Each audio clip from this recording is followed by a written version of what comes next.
hermanos, les saludo a todos ustedes en el amor del Señor. Un domingo más que nos encontramos, ¿cierto? Para adorar y bendecir el nombre de nuestro Dios, diciembre ya, ¿cierto? Cómo ha pasado el tiempo, un año ya en que hemos estado en esta temática de los cultos por redes sociales, ¿cierto? Y sin duda ha sido una bendición, ¿cierto? Todo este tiempo en que hemos estado buscando al Señor de esta manera.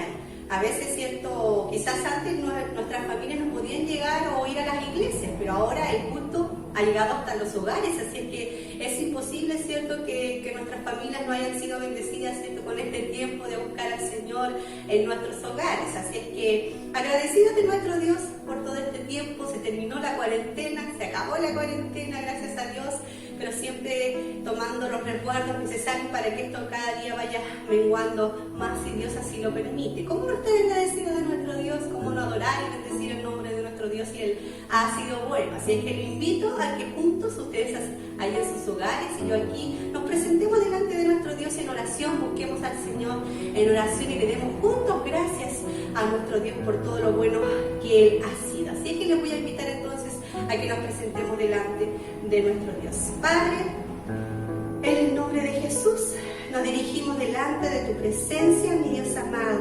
Alzamos nuestra voz a ti, mi Dios amado, que has sido nuestro refugio, a ti que nos has cuidado, a ti que nos has protegido, a ti que nos has bendecido, mi Dios amado. A ti alzamos nuestra voz en esta tarde, Señor, para bendecirte, para agradecerte, para exaltarte, Señor, darte las gracias por lo bueno que tú has sido, Señor. Bendecimos tu nombre, Señor, bendecimos tu santo nombre y reconocemos tus grandezas, tus maravillas y tus muchas misericordias, mi Dios amado. Gracias por nuestros hermanos, por cada hogar representado, por cada familia que ha apartado este tiempo para buscar tu rostro, para buscarte a ti, mi Dios eterno. Queremos una bendición especial para cada uno de ellos. Queremos en este día gozarnos en tu presencia, mi Dios, porque no hay lugar, Señor, ni hay horario fijo para alabarte, para bendecirte. En todo tiempo, Señor amado, dice tu palabra que tu oído está dispuesto, Señor, para escucharnos. Gracias, mi Dios, por este tiempo.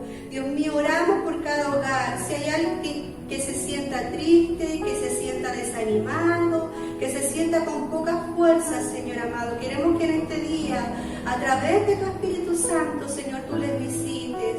Tú, Señor, les bendiga, Señor, tú les fortalezcas, Señor. Entregamos nuestras cargas delante de tu presencia para que en este día podamos adorarte libre, Señor, con libertad, Señor, con alegría, con gozo, Señor amado, sin, Señor, nada que impida, Señor, el levantar nuestras manos delante de tu presencia en gratitud, mi Dios eterno. Todo lo que hagamos, Señor, en este día, que sea agradable delante de tu presencia. Lo hacemos, Señor amado, con temor en nuestro corazón, porque sabemos, Señor, que tú eres santo, mi Dios eterno. Bendice cada hogar representado, Señor. Queremos nada más bendecir tu nombre, exaltarte y reconocerte, Señor. Darte las gracias por lo bueno que tú has sido, mi Dios eterno. En el nombre de Jesús, amén y amén. Voy a invitarles, amados hermanos, a que alabemos a nuestro Dios, ¿cierto? Yo creo que cada uno de nuestros hogares está con ganas de bendecir el nombre del Señor, así que voy a dejar, ¿cierto?, al ministerio de alabanza, que ellos nos van a dirigir con un par de alabanzas. El Señor les bendiga.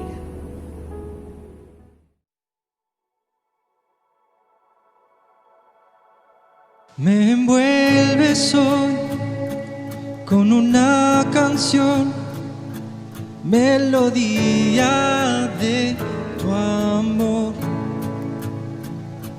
Cantas libertad en mi adversidad, hasta que huya el temor. Ya no soy un esclavo del temor, yo soy hijo de Dios. Ya no soy un esclavo del temor, yo soy hijo de Dios.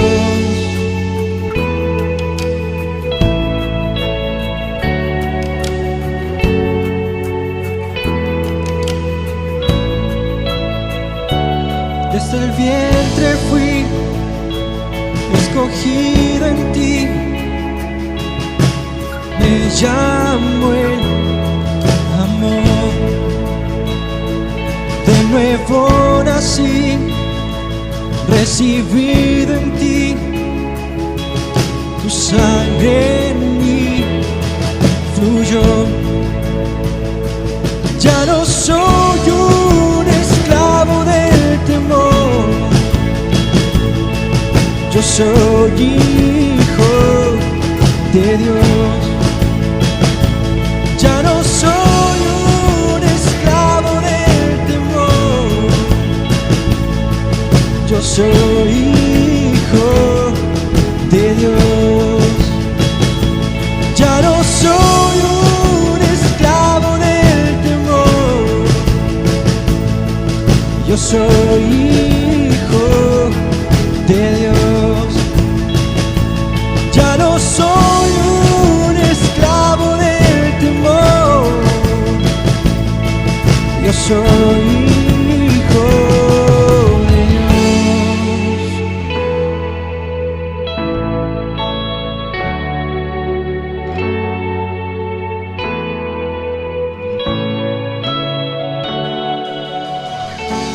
Estoy rodeado por los brazos del Padre. Estoy rodeado por canciones de libertad.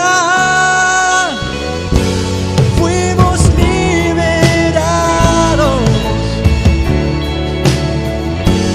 de ataduras. Somos los hijos y las hijas. Cantaremos libres. Oh, oh, oh,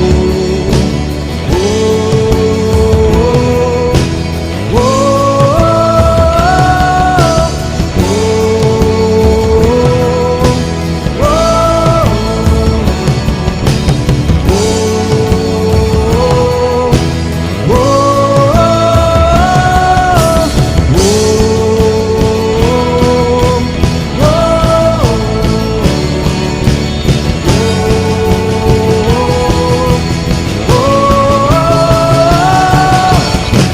abriste el mar para que yo camine.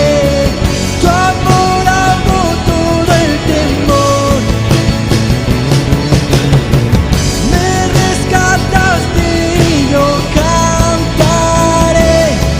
Yo soy hijo de Dios. Abriste el mar para que yo camine. Tu amor ahogó todo el temor. Me rescataste y yo cantaré. Yo soy hijo de Dios. Yo soy hijo de Dios. Y yo soy hijo de Dios.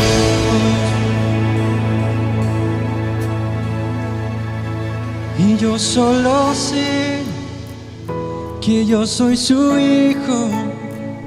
Y Él es mi Padre. Y mi Padre me ama. Y yo solo sé que yo soy su hijo. Y Él es mi Padre. Y mi Padre me ama. Y yo solo sé que yo soy su hijo. Y Él es mi Padre. Y mi Padre me ama. Y yo solo sé que yo soy su hijo. Y Él es mi Padre. Y mi Padre me ama. Y yo solo sé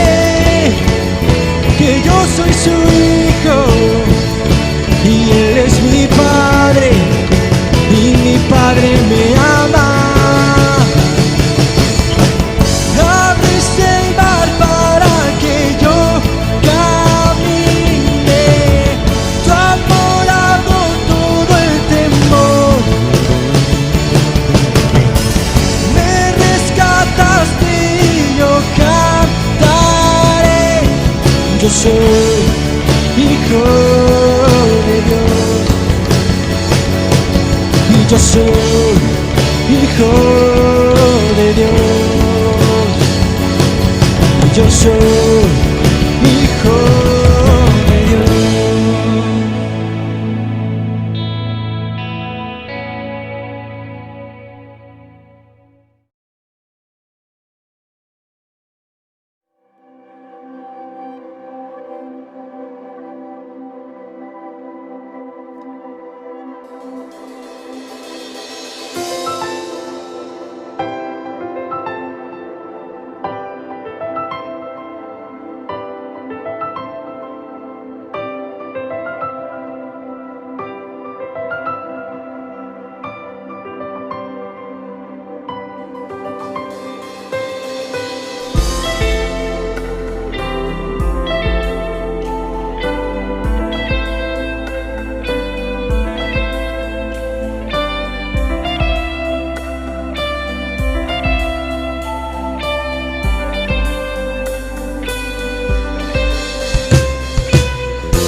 bienvenido a ese lugar, Padre omnipotente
Qué bueno es alabar al Señor, ¿cierto? Cuando cantamos y cuando bendecimos al Señor, ¿cierto? Él hace cosas, Él, ¿cierto? Nos bendice, su Espíritu Santo nos llena, nos inunda con su presencia. Así es que cómo no alabar y bendecir el nombre de nuestro Dios. Vamos a leer la palabra del Señor, mis amados hermanos. Les voy a invitar a que abran sus Biblias ahí en el libro de los Salmos. Vamos a leer ahí el Salmo 91, ¿cierto? Muy conocido. Y que sin duda, ¿cierto? En estos tiempos se viene preciso, ¿cierto? Para nuestras vidas. El libro de los Salmos, entonces, el capítulo 91, vamos a darle lectura del versículo 1 al 16. Dice así entonces la palabra de nuestro Dios: morando bajo la sombra del Omnipotente. El que habita el abrigo del Altísimo morará bajo la sombra del Omnipotente. Diré yo a Jehová, esperanza mía y castillo mío, mi Dios, en quien confiaré. Él te librará del lazo del cazador, de la peste destructora. Con sus plumas te cubrirá y debajo de sus alas estarás seguro. Escudo y adarga es su verdad.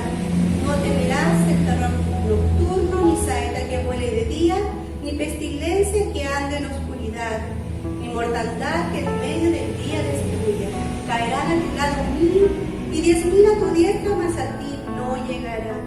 Ciertamente con tus ojos mirarás y verás la recompensa de los impíos, porque has puesto a Jehová, que es mi esperanza, al Altísimo por tu habitación.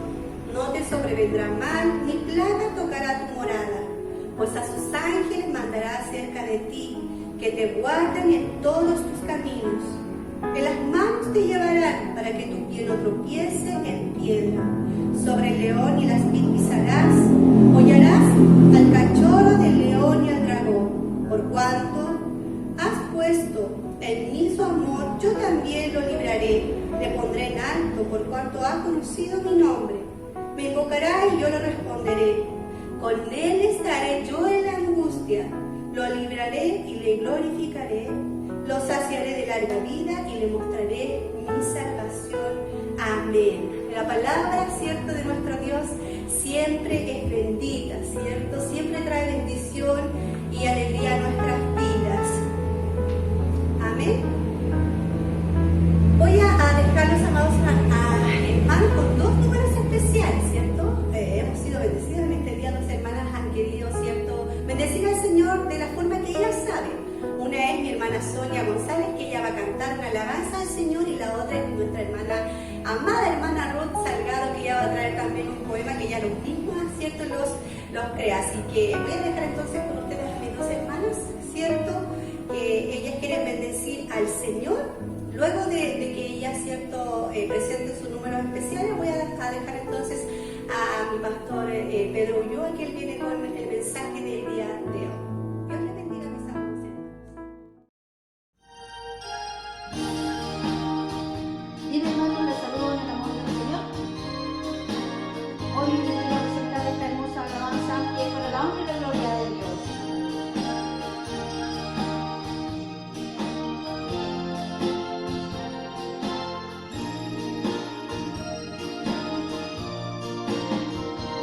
El mercado está vacío, su trabajo ya paró, el martillo del obrero, su ruido ya paró. Los que siembran la palabra terminaron su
vagones del tren sin guía, cruzan valles mi ciudad, los aviones sin pilotos vuelan a la destrucción.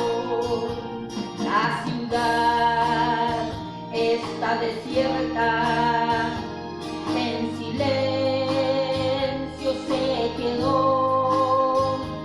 Hoy la última noticia, Jesucristo ya volvió. Si el Rey está volviendo, el Rey está volviendo. Las trompetas están sonando y mi nombre va a llamar. Si el Rey está volviendo, el Rey está volviendo. Aleluya, Él nos viene a buscar.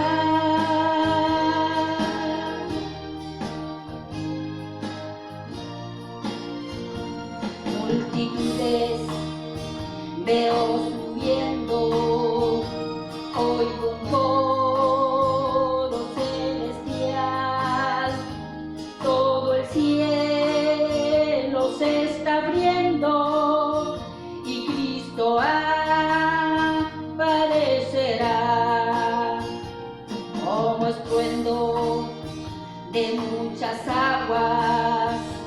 Oímos su resonar, aleluya al Cordero, ya nos vamos a loar. Si el Rey está volviendo, el Rey está volviendo. Las trompetas están sonando y mi nombre va a llamar. Si el Rey está volviendo, el Rey está volviendo. Aleluya, Él me viene a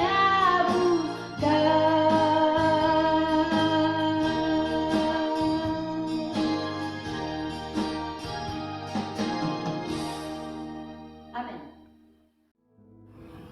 En este momento doy gracias al Señor por poder estar en este momento alabando su nombre, y quiero entregar al Señor un poema que lleva por título Los 10 leprosos, y dice como sigue: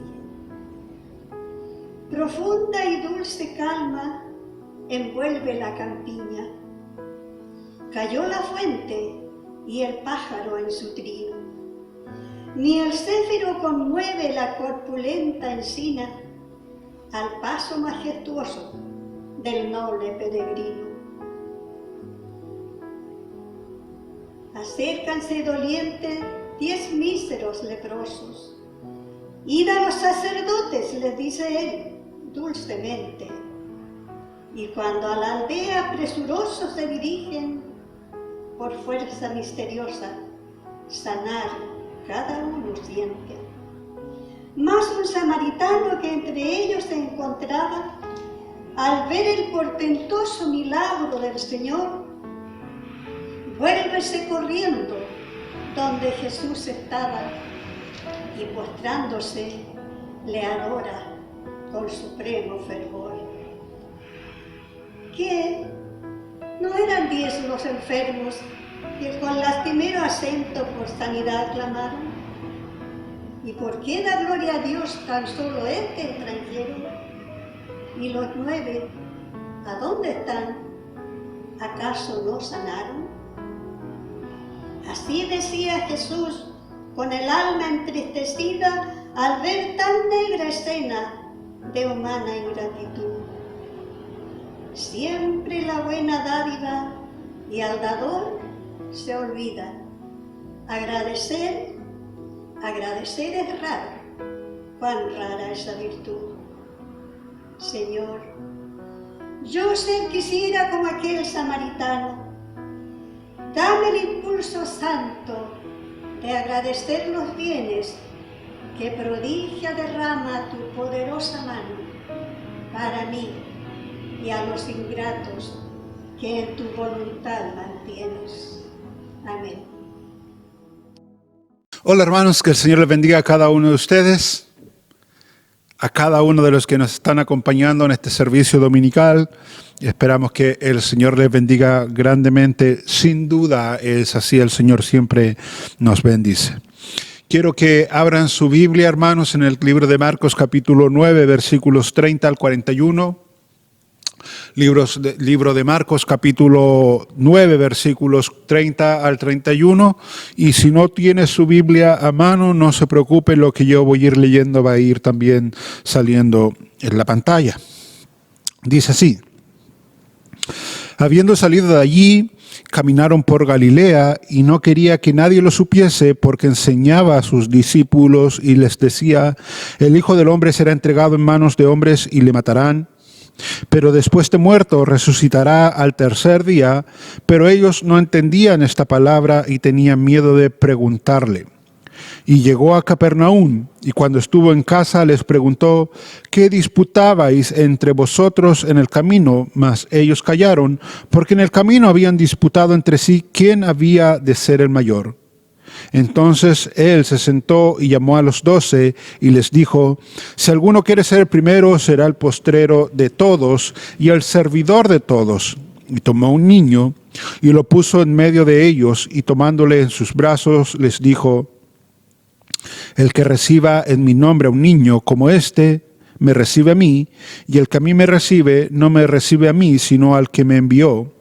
Juan le respondió diciendo: Maestro, hemos visto a uno que en tu nombre echaba fuera demonios, pero él no nos sigue y se lo prohibimos, porque no nos seguía.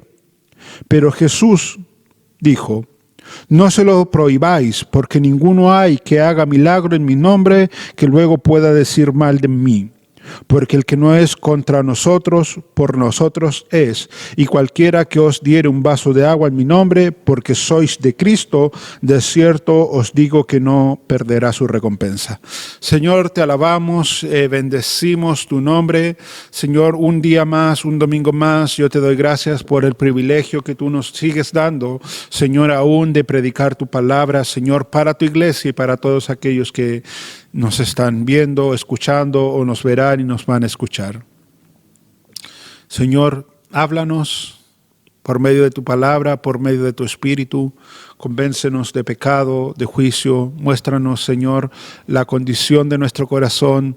Señor, llévanos de donde estamos a donde tú quieres, Señor, que estemos, para así, Señor, crecer en santidad y seguir, Señor, esperando la venida de nuestro amado y glorioso Señor Jesucristo. Oramos en gratitud porque tú nos permites este tiempo. En el nombre de Jesús. Amén y amén. Hermanos, si tú recuerdas en Marcos capítulo 8, versículo 27 al 32, que ya fue visto, Jesús le hace una pregunta a sus discípulos: ¿quién dice la gente que soy yo? ¿Y quién dicen ustedes que soy yo? Es allí donde Pedro responde: tú eres el Cristo, el Hijo del Dios viviente. Luego de ese episodio 6 días después, ocurrió el episodio de la transfiguración. Y después de la transfiguración ocurrió el episodio donde Jesús liberó a un niño endemoniado que fue traído por su padre. Lo que vamos a ver hoy está posterior, obviamente, a eso, pero yo recuerdo esos episodios que ya hemos visto porque el versículo Marcos 8, versículo 27, nos dice que cuando sucedió todo esto, Jesús estaba en las aldeas de Cesarea de Filipo, unos 40 kilómetros al norte de Capernaum. Todos esos episodios que ya vimos y que yo acabo de recordar sucedieron en Cesarea de Filipo, o al menos en las cercanías de Cesarea de Filipo. Digo esto, insisto, porque el versículo 30 de hoy comienza diciendo que Jesús, habiendo salido de allí, de las cercanías de Cesarea de Filipo, caminaron por Galilea y no quería que nadie lo supiese. Aparentemente, como ya estamos a puertas de la cruz, queda poco tiempo para que Jesús termine en una cruz. Jesús quería pasar tiempo a solas con sus discípulos para poder enseñarles algunas cosas que a la multitud obviamente no se les iba a enseñar. Tú tienes que recordar que estos discípulos son los que van a continuar la misión de Jesús. Van a ser los pastores, los primeros pastores de la iglesia de Jesús. Jesús quiere pasar tiempo con ellos, quiere enseñarlos, insisto con esto, porque el versículo 31 dice que Él les enseñaba a sus discípulos y les decía, y aquí viene la enseñanza, el Hijo del Hombre será entregado en manos de hombres y le matarán, pero después de muerto resucitará al tercer día. El Hijo del Hombre será entregado en manos de hombres y le matarán, pero después de muerto resucitarán al tercer día. Resucitará, al tercer día. Esta es, hermanos, la segunda ocasión en que Jesús anuncia a sus discípulos su muerte, su humillación. En Marcos capítulo 8, versículo 32, Marcos nos dice que en aquella ocasión el Señor Jesús le dijo lo mismo, pero se lo dijo claramente. Y ahora de una manera clara nuevamente, Él vuelve a anunciar por tercera vez lo que a Él le va a suceder. Y lo vuelvo a leer, el Hijo del Hombre será entregado en manos de hombres y le matarán, pero después de muerto resucitará al tercer día. La palabra aquí entregado tiene un sentido legal, de manera que Jesús le comienza a enseñar a sus discípulos que Él va a ser entregado para ser sometido a juicio y un posterior castigo. Desde el lado humano nosotros sabemos que fueron los ancianos, los sumos sacerdotes, los escribas, el pueblo, Judas, Pilatos. Todos ellos desde el lado humano fueron culpables de entregar a Jesús a este juicio y a la muerte, pero en última instancia nosotros sabemos que fue entregado, como dice Pedro en el libro de Hechos, capítulo 2, versículo 23, entregado por el determinado consejo y anticipado conocimiento de Dios. Desde este lado de la gloria fueron los hombres los que aparentemente entregaron a Jesús a este juicio para que sea condenado, sea crucificado. Pero desde el otro lado de la gloria es Dios entregando a su Hijo por el determinado consejo y anticipado conocimiento de Él. De manera que Jesús le está diciendo ahora, ¿saben qué? Vamos a Jerusalén y el Hijo del Hombre allá será entregado en manos de hombres y le matarán. Y aunque en esta segunda ocasión la enseñanza de Jesús es muy, muy clara, los discípulos, como fue en la primera ocasión, no entendieron lo que Jesús estaba enseñando, versículo 32. Pero ellos no entendían esta palabra y tenían miedo de preguntarle. Nota, segunda vez que Jesús anuncia su muerte, por segunda ocasión los discípulos no han entendido y hoy Marcos nos dice que más encima tienen miedo de preguntarle al maestro porque hay algo en ellos que le impide entender lo que Jesús estaba enseñando y ya lo vamos a ver. Pero Mateo capítulo 17, versículos 23 nos dice que o nos nombra otro sentimiento que se apoderó de los discípulos cuando estos escucharon la enseñanza de Jesús. Escucha, esta es la enseñanza nuevamente. El Hijo del Hombre será entregado en manos de hombres y le matarán, mas al tercer día resucitará. Y aquí está el otro sentimiento, y ellos se entristecieron en gran manera, de manera que los discípulos no solo cuando escucharon esta enseñanza tuvieron miedo de preguntar, sino que estaban también tristes, y Mateo nos dice que estaban tristes en gran manera.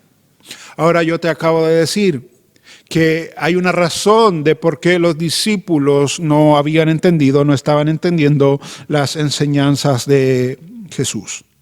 Escucha lo que dice Lucas capítulo 9, versículos 44 y 45.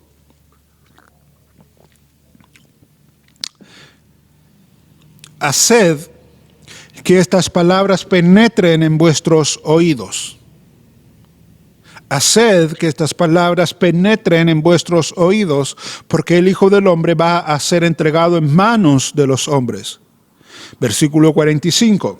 Pero ellos no entendían estas palabras y les estaban veladas para que no las comprendieran y temían preguntar acerca de ellas. Ahora vemos más claramente que en realidad la causa de que los discípulos no hayan entendido estas enseñanzas es porque en el fondo Dios no quería que ellos entendieran. Pero ellos no entendían estas palabras y les estaban veladas para que no las comprendieran. ¿Quién se las veló? Bueno, Jesús. Y antes de seguir en nuestro texto de hoy, hermanos amados, es bueno detenernos un momento y recordar un par de verdades o aristas de una misma verdad. En primer lugar, nosotros tenemos que recordar que la palabra de Dios se comprende en la medida en que Dios quiere que ésta sea comprendida. La palabra de Dios se comprende en la medida en que Dios quiere que ésta sea comprendida. En esta ocasión estamos viendo claramente que el Señor Jesús está enseñando cosas a sus discípulos, pero al mismo tiempo está velando las enseñanzas que Él está enseñando, porque no es el tiempo para que los discípulos las comprendan. En segundo lugar, nosotros tenemos que recordar, hermanos amados, que si Dios no nos saca el velo de los ojos, nosotros no vamos a poder comprender lo que Él está hablando. Y probablemente esto le haya pasado a más de alguno que ha estado escuchando un sermón, que ha estado leyendo la palabra del Señor y como que al momento de escuchar, al momento de leer, como que no acaba de comprender lo que se está enseñando, las implicancias de lo que se está enseñando o de lo que está leyendo. Porque si Dios no nos saca, hermanos amados, el velo de nuestros ojos, nosotros no vamos a poder comprender lo que se nos está enseñando o lo que estamos leyendo. Y en tercer lugar, nosotros tenemos que recordar que la palabra de Dios no es algo que nosotros podemos comprender de manera académica, simplemente con nuestras capacidades intelectuales, porque la palabra de Dios se va entendiendo mejor en la medida en que nosotros nos vamos santificando. Dice la misma palabra que las cosas espirituales se disciernen espiritualmente.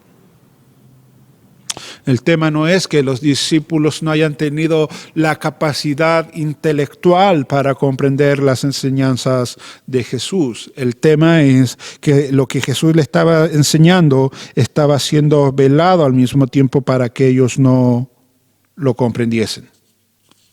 Ahora, mis hermanos, puede que alguien se esté preguntando, ¿por qué Dios le enseña algo a sus discípulos, pero al mismo tiempo le está velando el entendimiento para que estos no entiendan la enseñanza que Él mismo está entregando?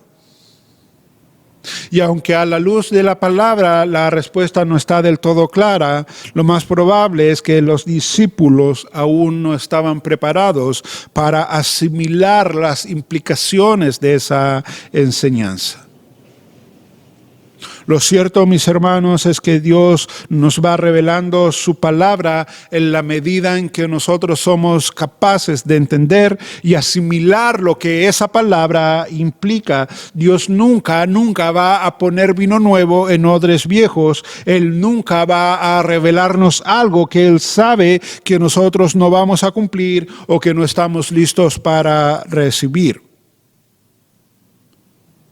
Nunca Dios nos va a revelar algo que Él sabe que nosotros no estamos listos para recibir. De la misma manera en que tú no le puedes enseñar a un niño a multiplicar cuando aún no sabe los números, a un niño, o no le puedes enseñar a un niño a leer cuando aún no conoce las letras. De esa misma manera hay cosas que Dios quiere revelarnos, pero que Él sabe que aún no puede revelarnos porque no estamos preparados, porque no tenemos las primeras bases, porque no las podemos asimilar.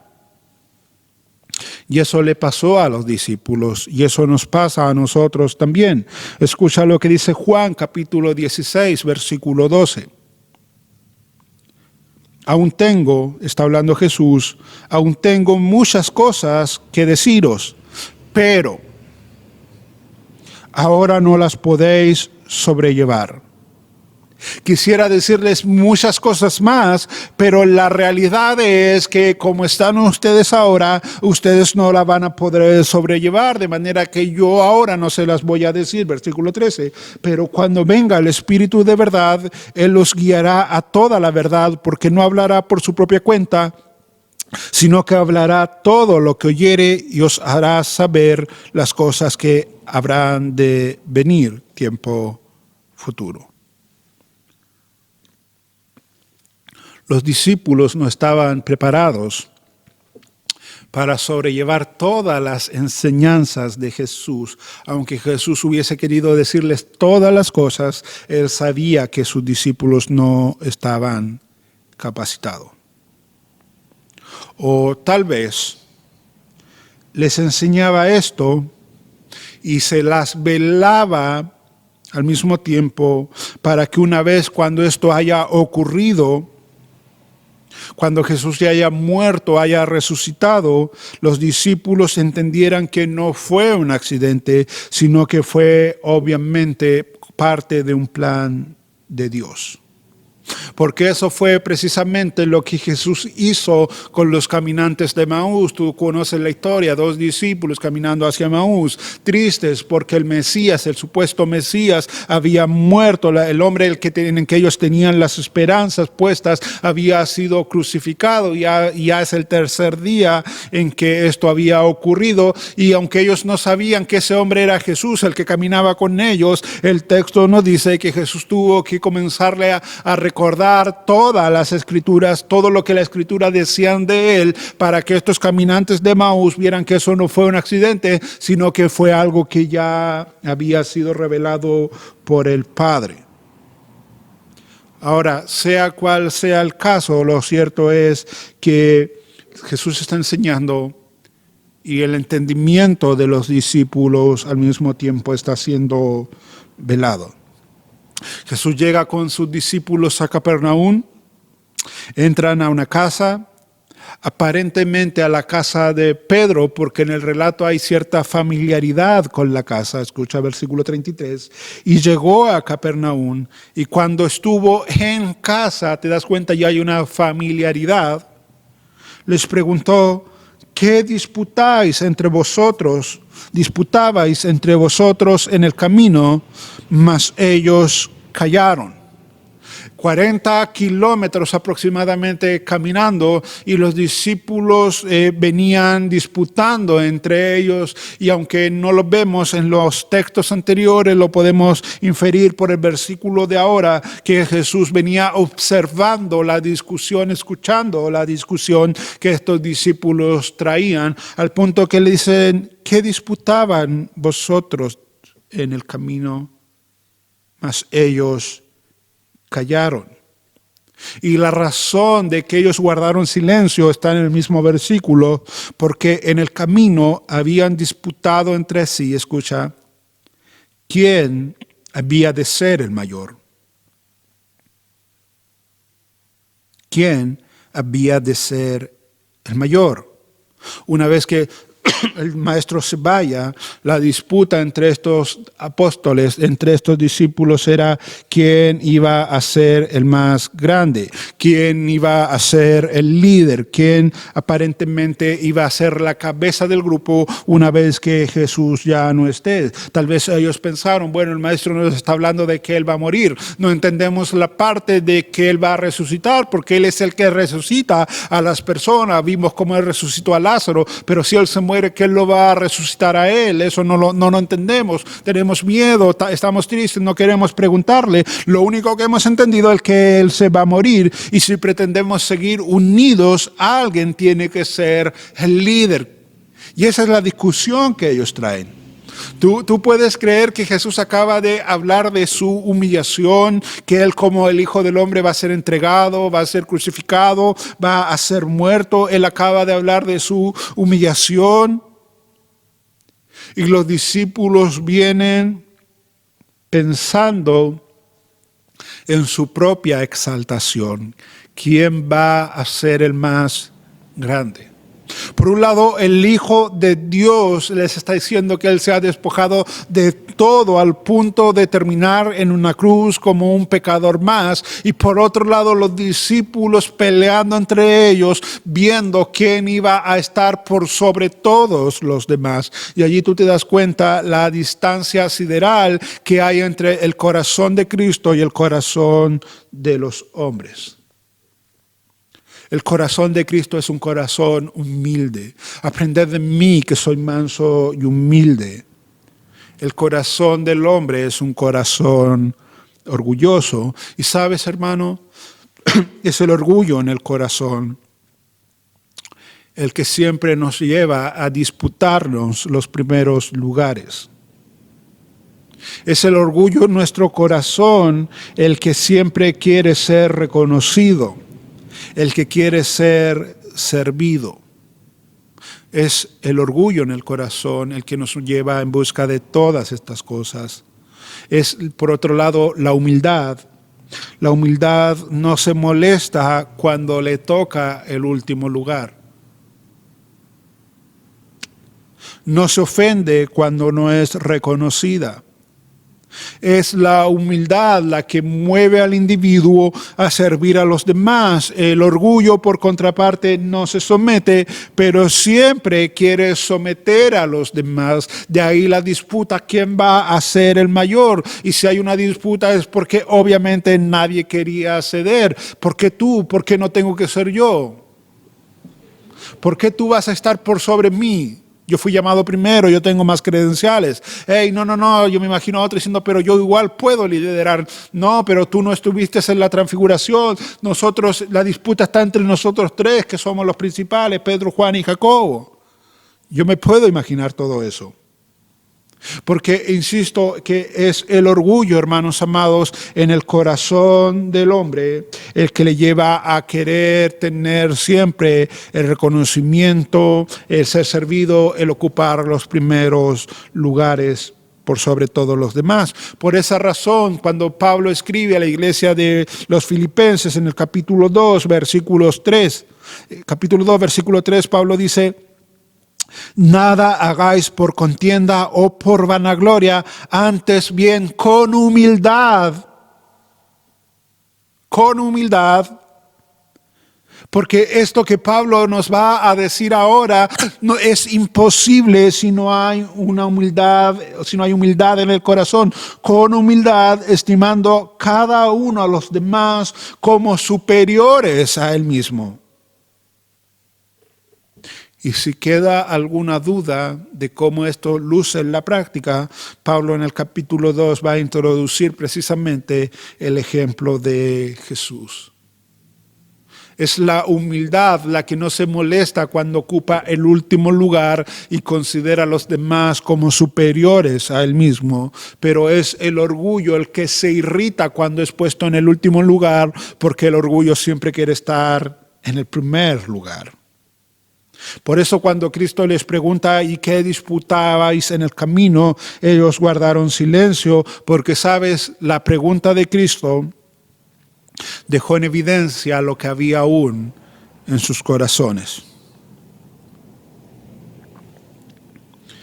Y ya que ellos no van a responder, escucha lo que Cristo dice a continuación. Versículo 35. Entonces él se sentó y llamó a los 12, vengan todos. Y les dijo, si alguno quiere ser el primero, porque esa es la discusión que ellos tienen, será el postrero de todos y el servidor de todos. Wow, ¿te das cuenta cuán diferente, hermano amado, son los parámetros en el mundo y en el reino de Dios? En el mundo, en un mundo caído, la autopromoción, el querer siempre estar por sobre los demás, sometiendo a los demás, pisoteando a los demás, sobresaliendo por sobre todos los demás, es bueno. Pero en el reino de Dios, el negarse a uno mismo y servir a los demás no solo es bueno, sino que es lo correcto. Jesús se sienta y llama a los 12. Porque la cosa aquí se puso seria. Estos van a ser pastores. Estos van a tener que seguir modelando a Cristo frente a la iglesia cuando Cristo no esté. De manera que Jesús se sienta. Dice Simon Kistemaker, comentando este episodio, que como Jesús era el maestro, cuando se sentaba era sinónimo de que la enseñanza que iba a entregar era de suma importancia. Y tú te acuerdas que el más grande sermón, el sermón más importante tal vez que entregó Jesús, el Sermón del Monte, él también lo hizo sentado. Él se sentó y llamó a los 12 y les dijo, si alguno quiere ser el primero, será el postrero de todos y el servidor de todos. Hermanos, Cristo está aquí redefiniendo lo que significa la grandeza en el reino de Dios. Y esta enseñanza sobre el servicio es una enseñanza que Jesús le entregó en muchas ocasiones a sus discípulos hasta que ellos tuvieron que comprender, tuvieron que aprender esta lección. Esta enseñanza sobre el servicio la encontramos en Mateo capítulo 20, versículos 26 al 27, Mateo 23, 11, Marcos 10, 43 al 44, Lucas 9, 48, 14, 11 y 18, 14. En todos estos pasajes, una y otra vez, Jesús le enseñaba a sus discípulos que el que quiera ser el primero tiene que ser el último. Y el que se humilla será enaltecido, mas el que se enaltece será humillado. Escucha lo que dice Lucas 22, versículo 24. Hubo también entre ellos, entre los discípulos, una disputa sobre quién de ellos sería el mayor. Esta es otra disputa en otro lugar, porque el tema de querer estar por sobre los demás era algo recurrente en los discípulos. Y en la última cena, en el aposento alto, después de la cena, hay otra disputa similar. Escucha cómo lo dice Lucas capítulo 22, versículo 27. Porque ¿cuál es el mayor? ¿El que se sienta a la mesa o el que sirve? ¿No es el que se sienta a la mesa? Mas yo estoy entre vosotros como el que sirve. Jesús le hace una pregunta aquí en la Santa Cena, en la última cena a sus discípulos. Hey, ¿cuál es el mayor? ¿El que está sentado en la mesa o el que sirve? Obviamente la respuesta es, maestro, el que está en la mesa, porque el que le sirve al que está en la mesa es su sirviente, es su esclavo. El mayor obviamente es el que está en la mesa. De hecho, Jesús dice, no es el que se sienta a la mesa, ahí está la respuesta. Mas yo estoy frente a ustedes como el que sirve. Yo soy mayor que ustedes, yo soy más grande que ustedes, pero saben, yo no estoy sentado, yo estoy sirviendo porque Jesús vino a redefinir lo que es el servicio en el reino de Dios. Y yo creo, hermanos, que aquí es bueno detenernos un momento y recordar o reflexionar sobre el servicio como hijos del Señor. En primer lugar, nosotros tenemos que recordar, hermanos amados, que para los que somos creyentes, el servicio nunca ha sido una opción.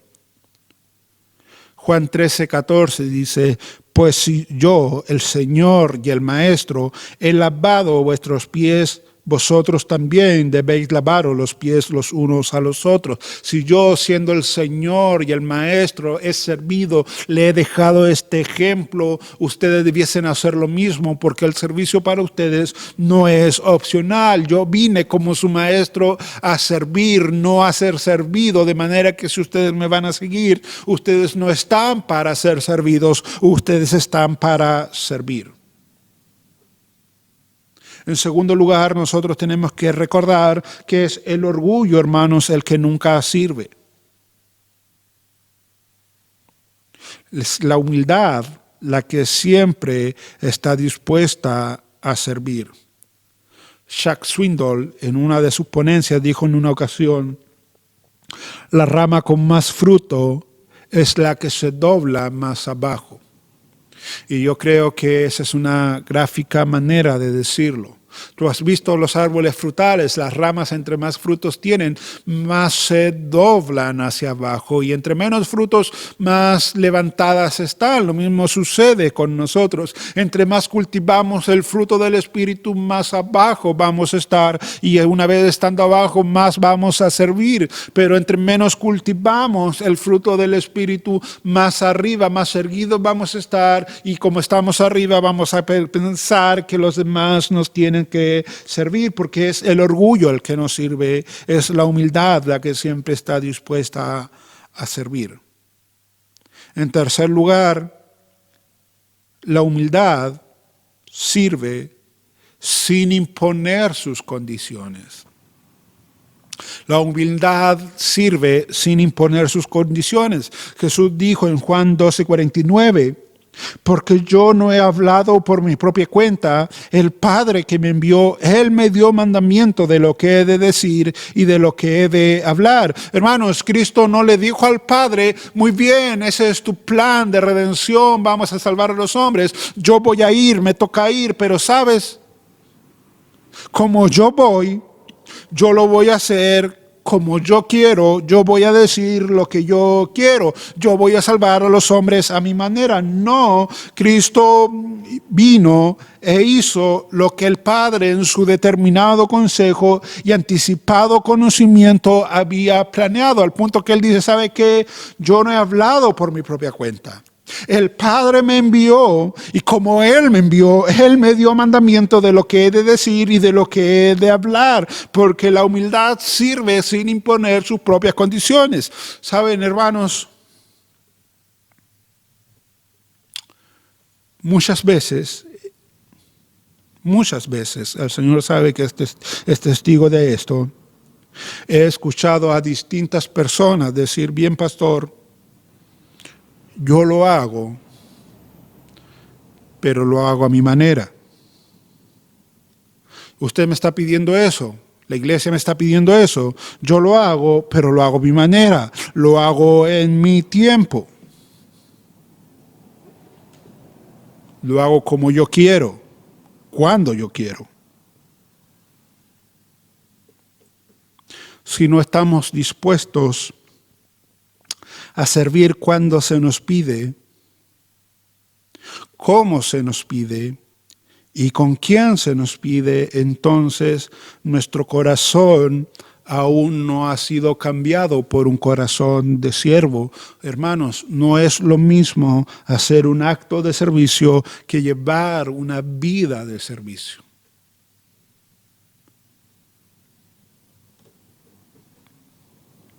La humildad sirve sin imponer sus propias condiciones.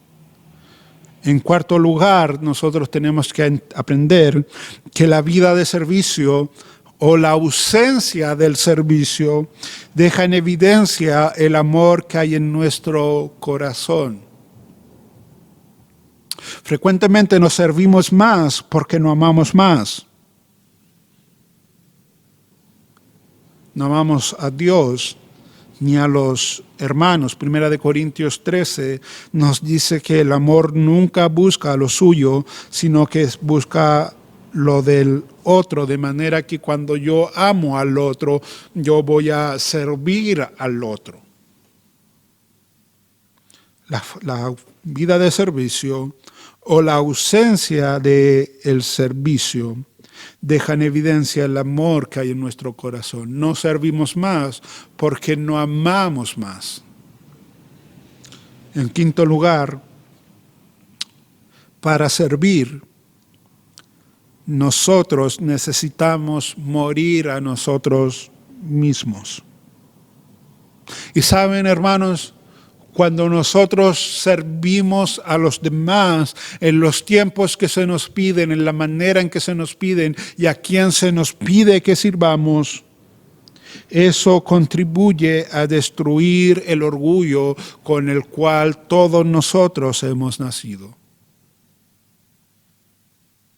Eso contribuye a destruir el orgullo con el cual todos nosotros hemos nacido, porque es el orgullo el que lleva a imponer nuestras condiciones a la hora de servir. Y mientras tú no destruyas ese orgullo, tú no vas a poder servir como la palabra del Señor nos demanda.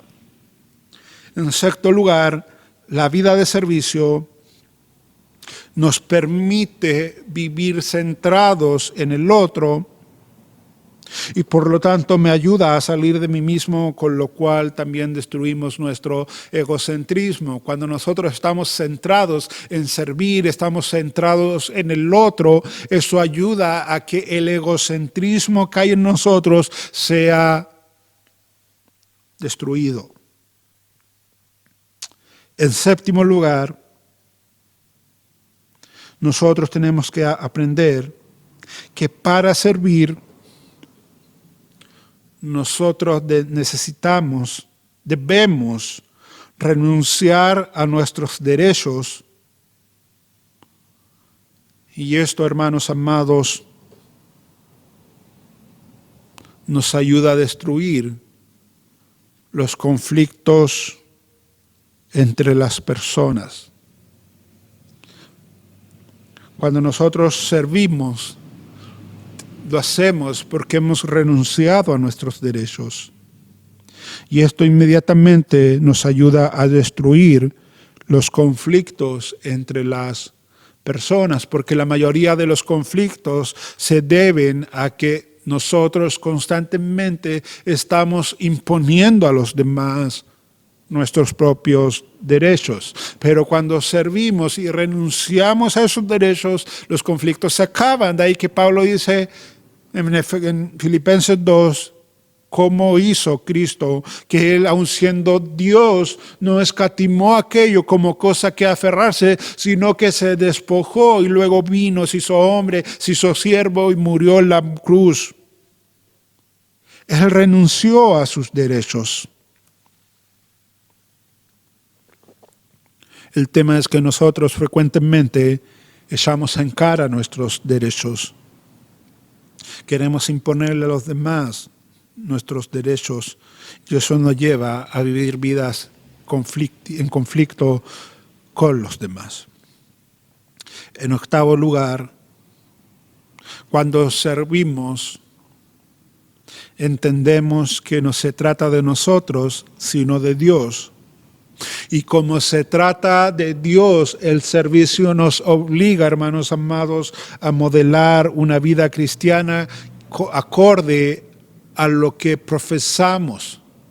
Tú no puedes estar sirviendo y al mismo tiempo exhibir una vida pecaminosa. No, el servicio nos ayuda a entender que no se trata de nosotros, que se trata de Dios, y eso nos impulsa a modelar la vida cristiana de una manera tal que represente obviamente a nuestro Dios. En noveno lugar, ¿sabes? Un verdadero siervo no toma en cuenta sus privilegios, sino que considera siempre sus responsabilidades. Un verdadero siervo del Señor no toma en cuenta sus privilegios, sino que frecuentemente vive considerando sus responsabilidades. ¿Qué pasa si yo no sirvo? ¿Qué pasa si yo no lo hago? Y en décimo lugar, ¿sabes? Un hombre que ha sido moldeado por la humildad, raramente se ofende. Porque la humildad entiende que no tiene nada que perder ni nada que probar. No, pastor, ¿cómo me van a pedir que yo haga eso? Yo soy diácono, yo soy líder de joven, yo toco la alabanza. ¿Cómo me van a pedir que limpie los baños en la iglesia? ¿Qué van a pensar los demás de mí?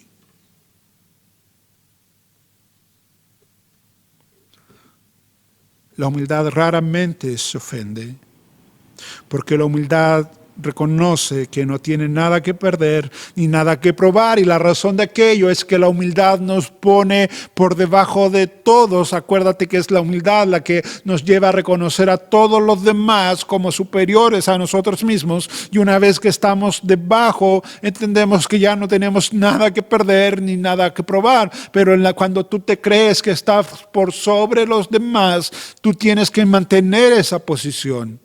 Tú tienes que resguardar esa posición. Tú tienes que probar que eres digno de estar en esa posición, de manera que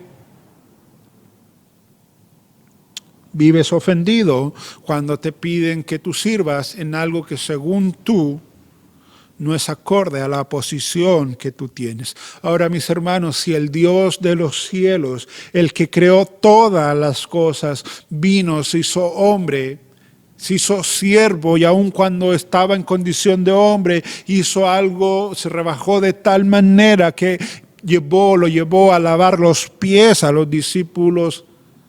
Yo me pregunto, ¿habrá algo que nosotros hagamos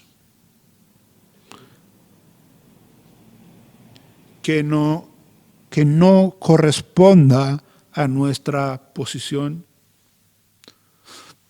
Obviamente, nada. El tema, mis hermanos, es que hasta a esta altura los discípulos han estado expuestos al servicio, pero no se han convertido aún en siervos. Y ese es nuestro problema también. Nosotros hemos estado expuestos al servicio, pero nuestro corazón no ha sido cambiado por un corazón de siervo. Hemos hecho actos de servicio para Dios, para el pueblo de Dios, pero no hemos dejado que nuestro corazón sea transformado. De ahí que todas estas cosas que yo acabo de nombrar van reluciendo, van floreciendo de tanto en tanto. Una vez que Jesús le dice lo que importa en el reino de Dios, ¿sabes? Ahora se lo va a mostrar de manera gráfica.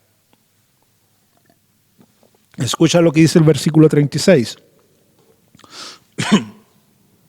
Y tomó a un niño y lo puso en medio de ellos, y tomándolo en sus brazos les dijo, aparentemente la tradición dice que este niño era el hijo de Pedro. Están en la casa de Pedro aparentemente, de manera que la tradición de algunos se inclinan a que este niño era el hijo de Pedro. Y tomándolo en sus brazos les dijo, el que recibe en mi nombre a un niño como este, me recibe a mí, y el que a mí me recibe, no me recibe a mí, sino al que me envió. La palabra niño aquí es paidón. Y paidón se usaba para referirse a los infantes, un niño pequeño, de manera que este niño que Jesús toma en sus brazos no debiese tener más de 7 años de edad. Jesús lo toma en su brazo y le dice a los discípulos que están todos viendo, todos atónitos tal vez: el que recibe en mi nombre a un niño como este, me recibe a mí, y el que a mí me recibe no me recibe a mí, sino al que me envió. Ahora, hermanos, esta no es la enseñanza de hacernos como niños para entrar en el reino de Dios. Esta no es esa enseñanza.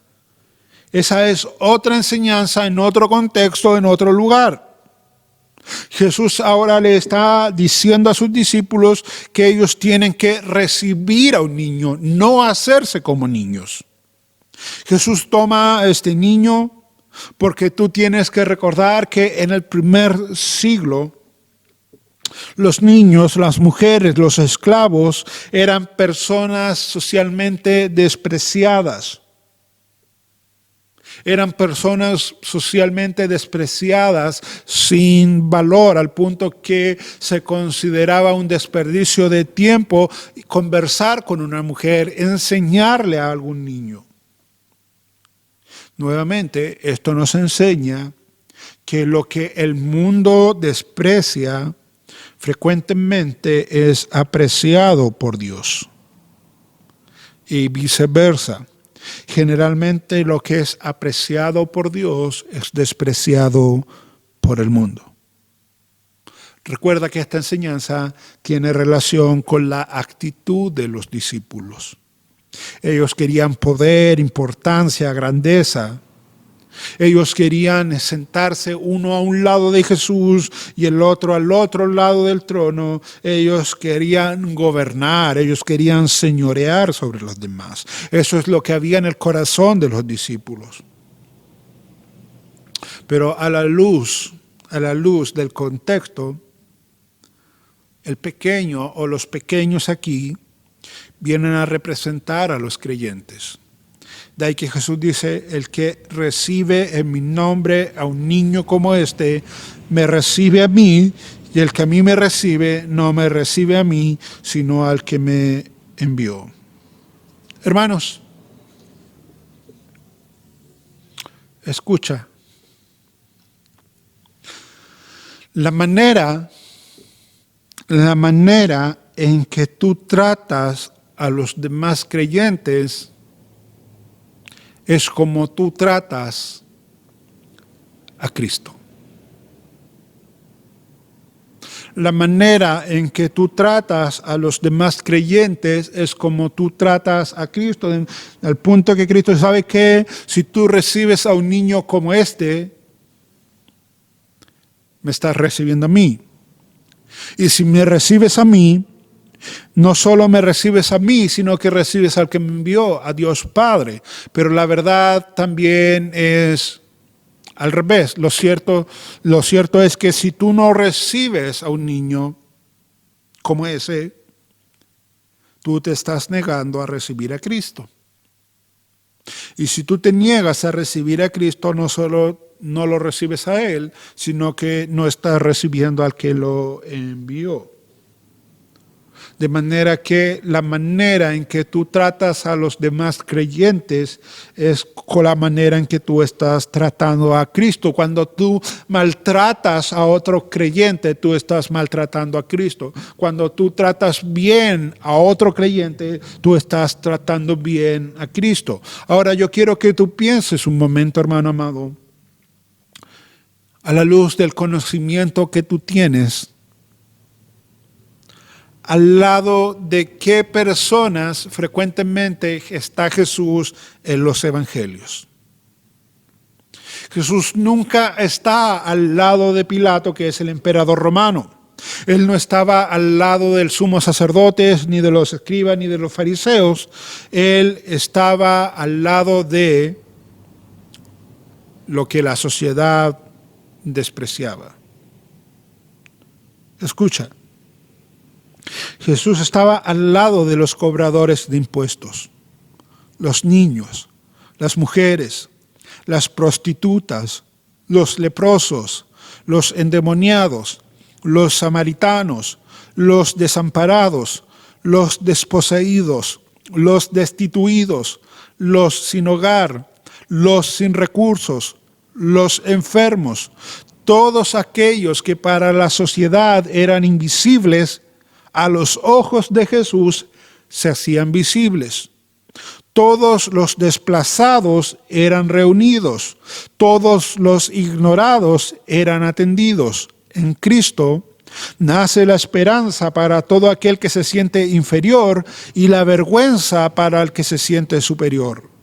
Los que estaban en el último lugar son llamados adelante y los que estaban al frente son desplazados al final. Todo eso tú lo ves en el Nuevo Testamento, al punto que Osvaldo Vena, en su comentario del libro de Marcos, él dice lo siguiente: el ejemplo del niño es categórico. Los miembros de la comunidad, los 12 apóstoles que están presenciando esto, deberían estar dispuestos a recibir, a aceptar a aquellos que eran tan inferiores como lo era un niño en aquella sociedad. Al hacerlo, estaban recibiendo y aceptando a Jesús mismo y por ende a Dios, quien se esconde en el humilde, en el que no tiene poder, en el desamparado. Pero hay algo más. La posición física del niño en medio del grupo es instructiva. Es instructiva. La diaconía debería ocupar un lugar central en la comunidad. Hoy, como entonces, la enseñanza de Jesús nos sacude en nuestras pretensiones de alcanzar prestigio dentro de la iglesia. No hay mayor honor que el servicio. Wow. Me quedo con la última línea donde dice: hoy como entonces, la enseñanza de Jesús nos sacude en nuestras pretensiones de alcanzar prestigio dentro de la iglesia, porque no hay mayor honor que el servicio. ¿Cuántas veces hemos visto a hermanos, líderes, pastores, queriendo alcanzar cierta reputación, cierto prestigio dentro de la iglesia, queriendo ser reconocidos por la iglesia, queriendo ser aplaudidos por la iglesia, cuando lo cierto es que el que quiera ser el primero va a ser llamado al final de la fila y el que se gana al final va a ser llamado adelante? Hermanos, ¿cómo está tu corazón? ¿Cómo está tu corazón en relación al servicio? ¿Qué es lo que te motiva a servir? Si es que estás sirviendo, ¿por qué no estás sirviendo si es que no lo estás haciendo? Ahora, antes de ver los últimos versículos, yo quiero recordarte algo que con frecuencia lo olvidamos.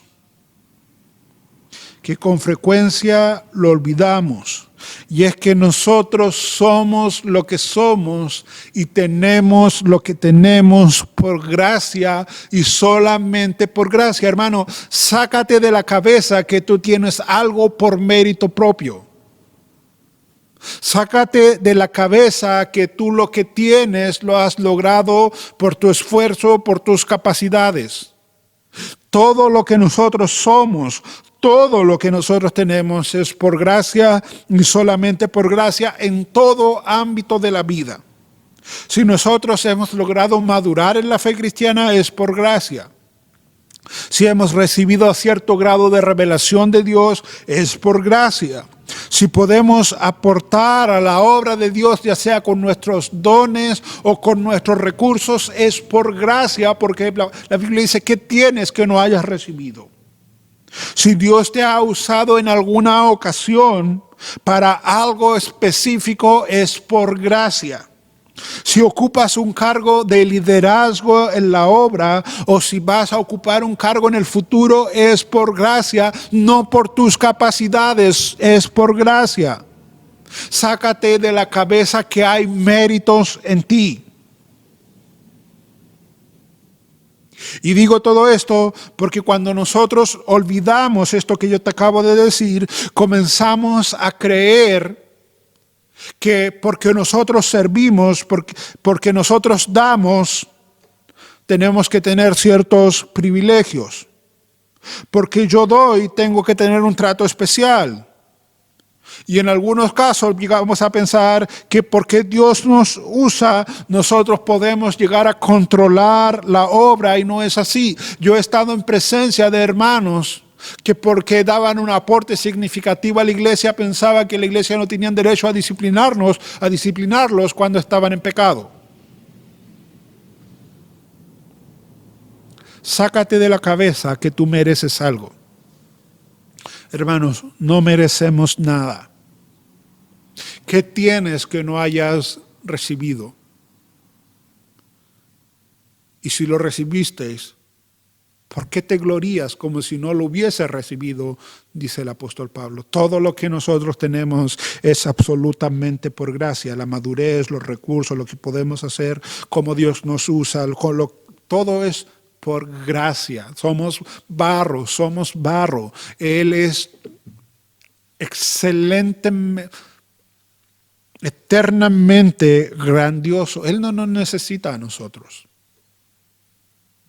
Dios no me necesita a mí. Y como no me necesita a mí, Dios no te necesita a ti.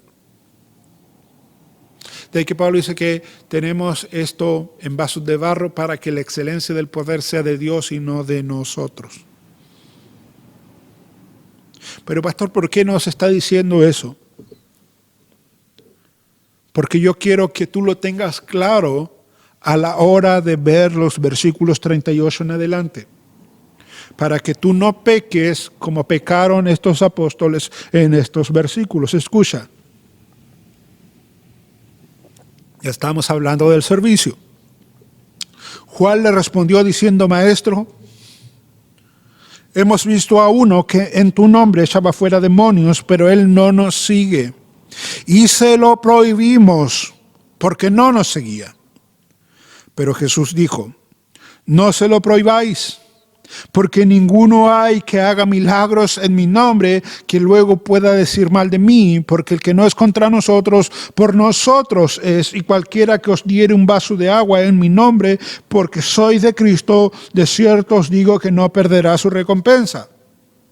En la parte final del relato, tú te das cuenta de que es Juan uno de los tantos apóstoles que estaban desenfocados. Él con otros van donde un hombre y le prohíben echar fuera demonios. Y la razón está en el texto, escucha. Pero él no nos sigue y se los prohibimos porque no nos seguía.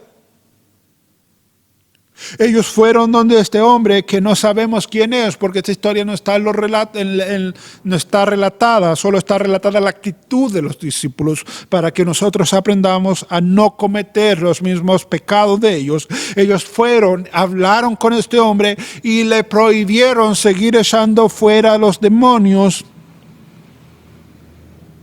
porque no los seguía a ellos. Lo censuraron, le prohibieron seguir trabajando para el reino de los cielos, y la razón es porque no nos seguía. Juan le dice a Jesús claramente: se los prohibimos porque, o Juan no le dice, perdón, al maestro, se los prohibimos porque no te seguía a ti.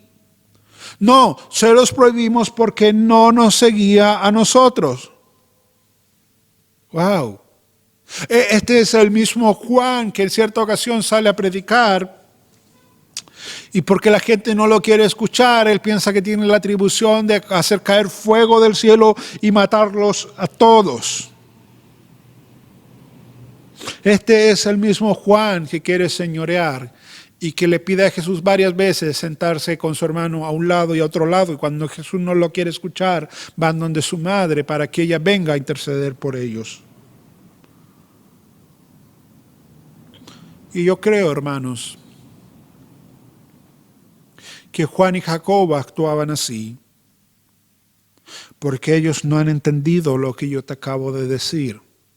Ellos están con Jesús solamente por gracia. No hay nada de especial en ellos en comparación a los demás, nada. De hecho, Pablo dice, somos salvos por gracia. Por gracia. Ellos fueron llamados por gracia. Ellos formaron parte de los 12 por gracia. Cristo les permitió ver cosas como la transfiguración por gracia. Y tal vez Juan en su corazón anidó lo que muchos anidamos cuando no entendemos esto. ¿Qué cosa, pastor? El pensamiento de que lo que yo hago y tengo no es por gracia, sino que es por mérito y esfuerzo humanos. Hermanos, cuando no entendemos esto, cuando no entendemos que nosotros solo somos instrumentos en las manos de Dios, nos vamos a creer con el derecho de tomar decisiones en el reino de Dios sin consultarle al Señor de ese reino, como le estaba pasando a los discípulos. Nosotros somos parte del reino, pero no somos el reino. De ahí que Jesús le dice, no se los prohibáis, porque ninguno hay que haga milagro en mi nombre, que luego pueda decir mal de mí, porque el que no es contra nosotros, por nosotros es. Y cualquiera que os diere un vaso de agua en mi nombre, porque sois de Cristo, de cierto os digo que no perderá su recompensa. Lo que los discípulos tenían que entender, y ya comienzo a cerrar, era que Dios hace lo que le place y, ¿sabes? Dios usa también a quien le place. Lo importante no es si fulano pertenece o no a nuestro grupo, corporación o iglesia. No importa si lo hace a la manera en que nosotros no lo haríamos. No importa si fulano no lo hace como nosotros sí lo haríamos. Lo importante es que el reino de Dios avance y el reino de las tinieblas retroceda. Cuando tú vas al Antiguo Testamento, tú te das cuenta de que Josué era uno de los que tampoco habían entendido esta realidad. Escucha Número capítulo 11, versículo 25 al 30. Entonces el Señor descendió en la nube y le habló, y tomó del espíritu que estaba sobre él y lo colocó sobre los 70 ancianos. Y sucedió que cuando el espíritu reposó sobre ellos, profetizaron, pero no volvieron a hacerlo más. Pero 2 hombres habían quedado en el campamento. Uno se llamaba Eldad y el otro se llamaba Medad. Y el espíritu reposó sobre ellos. Ellos estaban entre los que se habían inscrito, pero no habían salido a la tienda. Y profetizaron en el campamento, y un joven corrió y avisó a Moisés, diciendo, Eldad y Meldad están profetizando en el campamento. Entonces respondió Josué, hijo de Nun, ayudante de Moisés desde su juventud, y dijo, Moisés, Señor mío, deténlos. Pero Moisés les dijo, ¿tienes celos por causa mía? Ojalá todo el pueblo del Señor fuera profeta, que el Señor pusiera su espíritu sobre todos ellos. El problema, Moisés no tenía problema en que hayan 2 por allí profetizando. Para Moisés, entre más profeticen, mejor para el pueblo. Pero Moisés, o Josué, aparentemente vio el liderazgo de Moisés amenazado y él dijo, Moisés, están profetizando, deténlos. No. No tengo que detenerlos. Es más, el Señor podría hacerlos profetizar a todos, porque de esta manera su reino avanza. Volviendo a los discípulos pensaron que este predicador itinerante era un enemigo y lo quisieron silenciar. Hermanos, los demás creyentes no son nuestros enemigos. No importa de dónde sean, cómo se vistan, cómo prediquen, no importa qué música canten, de qué tamaño es su iglesia, qué don tengan, no importa si ellos están predicando a Cristo de una manera o si lo predican de otra manera. Lo importante es que Cristo está siendo predicado en lugares que tal vez nosotros nunca vamos a poder ir a servir. Alguien que entendió muy bien esto fue el apóstol Pablo. Filipenses 1, 15 al 18. Algunos a la verdad predican a Cristo por envidia y contienda, pero otros de buena voluntad. Los unos anuncian a Cristo por contención, no sinceramente, pensando añadir aflicción a mis prisiones, pero los otros por amor, sabiendo que estoy puesto para la defensa del Evangelio. ¿Qué pues? Que no obstante, de todas maneras, o por pretexto o por verdad, Cristo es anunciado y en esto me gozo y me gozaré aún, no importa las motivaciones que los demás tengan. Lo importante es que Cristo es anunciado y mientras Cristo sea anunciado yo me voy a gozar. Yo me voy a gozar, porque no se trata de mí, se trata de Él. No se trata de nosotros, se trata de Él. Cierro con esto. Cristo nos enseña en el versículo 41 que en el reino de Dios, ¿sabes? Ninguna labor es menos importante que otra. No hay una labor menos importante que la otra en el reino de los cielos. Versículo 41. Y cualquiera que os diere un vaso de agua en mi nombre, no queda sin recompensa. Y cualquiera que os diere un vaso de agua en mi nombre, porque soy de Cristo, de cierto os digo que no perderá su recompensa. ¿Te das cuenta? Un vaso de agua dado a los creyentes ya es suficiente para tener una recompensa de parte del Señor. Algo tan significativo. Yo me acuerdo, había una hermana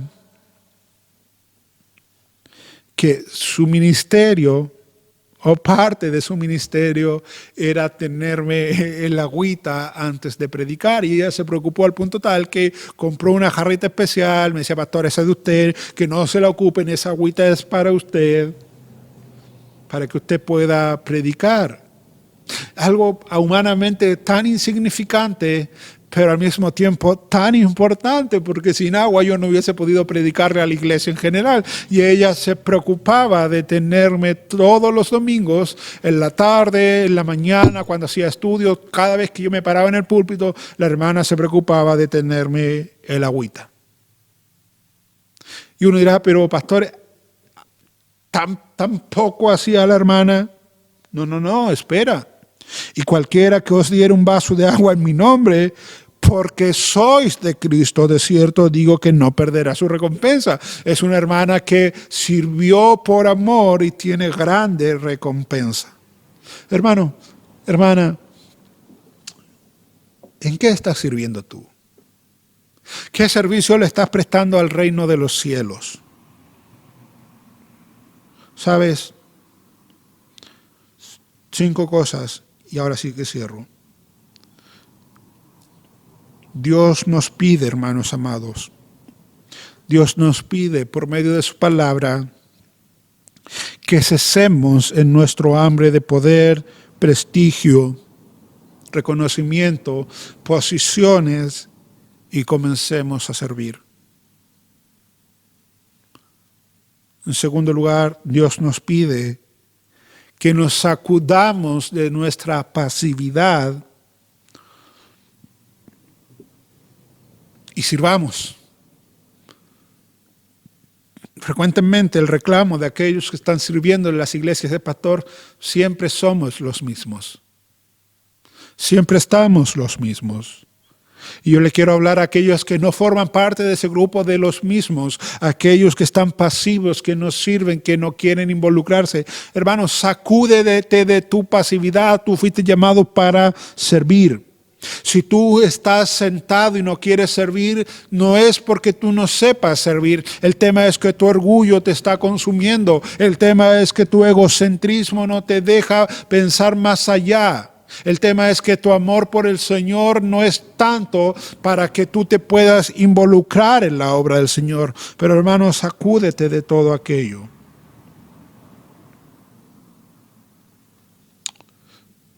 Tal vez alguien está pensando, pastor, sabes que yo me siento desplazado, ignorado en la iglesia,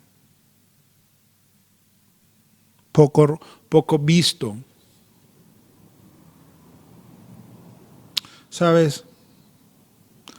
Aquellos que están al final y son humildes, Dios se encarga de traerlos al primer lugar. Espera en el Señor. Confía en el Señor. Sigue sirviendo tal vez en el anonimato. Que los hombres tal vez somos ciegos a algo que tú puedas estar haciendo, pero ya vimos que ni un vaso de agua queda sin recompensa. Espera en el Señor. Y en último lugar, para aquellos que sí están sirviendo,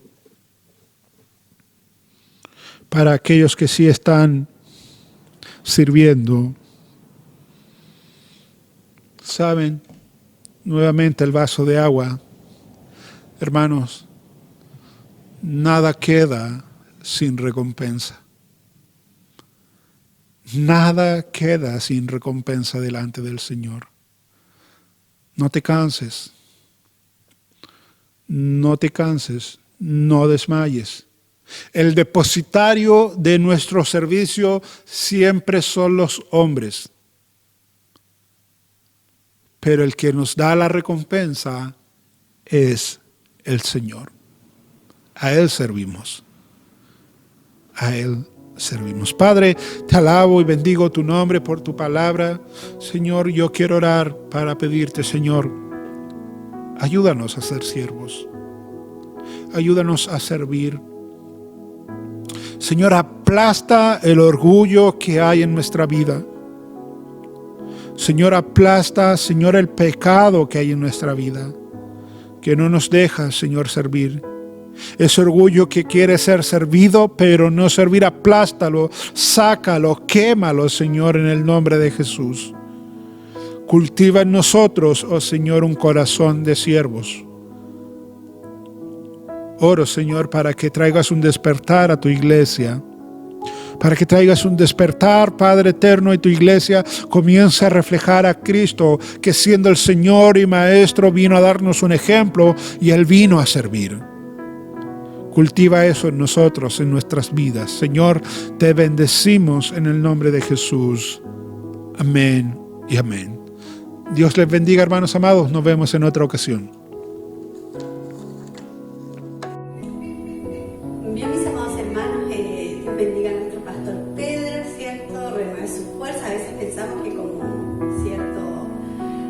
Se hacen los cultos por redes sociales, es menos cansador, es menos trabajo, pero igual requiere su tiempo, requiere su preparación y todo. Así es que Dios bendiga las fuerzas de nuestro pastor Pedro junto a su familia, ¿cierto? Renueve sus fuerzas y agradecer a nuestro Dios por todo este tiempo que se nos ha estado alimentando de la palabra del Señor. Así es que no es menor el trabajo que se hace. Así que Dios les bendiga a él y a su familia. Y a ustedes también, mis amados hermanos, Dios bendiga sus vidas, sus familias, sus hogares, ¿cierto? Agradecidos del Señor por usted, por su sintonía, por estar apoyando siempre los cultos, por estar ahí orando, por estar buscando al Señor. Dios les bendiga, les fortalezca a cada uno de ustedes. Se viene una nueva semana, siempre tomados de la mano de nuestro Dios, todos los proyectos, todas las situaciones que tengamos que pasar, cada cosa que hagamos, siempre tomados de la mano de nuestro Dios, pidiéndole su dirección, su ayuda, su guía. Todo lo que hagamos, ¿cierto? Siempre que la guía de nuestro Dios esté siempre sobre nosotros para tomar buenas decisiones, para actuar de buena manera en todo lo que hagamos. Así que Dios bendiga a cada uno de ustedes, mis amados hermanos. Vamos a orar para terminar este servicio, dando gracias a nuestro Dios, ¿cierto? Por este tiempo, no menor, ¿cierto? ¿cierto? No menos importante, que buscamos al Señor de esta manera, ¿cierto? Como Él nos ha dejado en este tiempo, Él ha sido la voluntad de nuestro Dios que estemos así, así que por esto damos gracias, por lo que tenemos, damos gracias a nuestro Dios y Dios les bendiga a cada uno de ustedes, a sus familias y como les decía, todo lo que hagamos en esta semana sea bendecido por nuestro Dios, sea bueno, sea malo, ¿cierto? Todos los procesos, ¿cierto?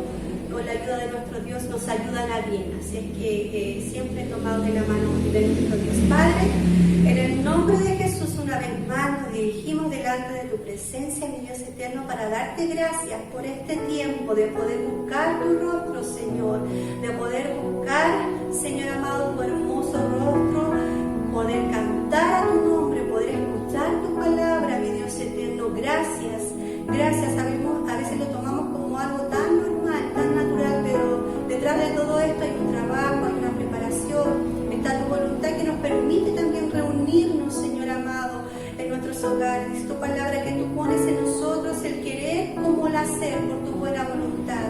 Gracias, Señor, por poner, Señor amado, en los corazones de mis hermanos, estar apoyando estos servicios, Señor. Cada uno de nuestros hermanos de la quinta, de la cuarta iglesia, los bendecimos. A nuestros amigos que nos ven, Señor, la familia de nuestros hermanos, todos sean bendecidos, Señor, de parte, Señor amado, tuya. Gracias, Señor amado, por este tiempo que nos das. Oramos por esta semana desconocida, Señor. Queremos, Señor, hacer todo tomado de tu mano, con tu bendición, con tu protección y con tu dirección, Señor. Y bendecimos tu santo nombre en este día, Señor. Dice tu palabra que este es el día que tú creaste para que te alabemos, para que te adoremos, Señor. Así que en este día, Señor, que es tu día, queremos, Señor, pasarlo todo el día, Señor amado, en bendición, Señor amado, en comunión con nuestras familias, disfrutando con ellos, Señor amado, todo lo que reste, de lo que se haga, Señor, tu bendición esté sobre nosotros, mi Dios eterno. Gracias por todo, mi Dios. Lo agradecemos, Señor, en el nombre de Jesús. Amén y amén. Bien, mis amados hermanos, Dios les bendiga a cada uno de ustedes, que se siga gozando en la presencia del Señor y nos vemos, si Dios así lo permite, el próximo domingo y los cultos semanales también nos estaremos encontrando por ahí. Dios les bendiga.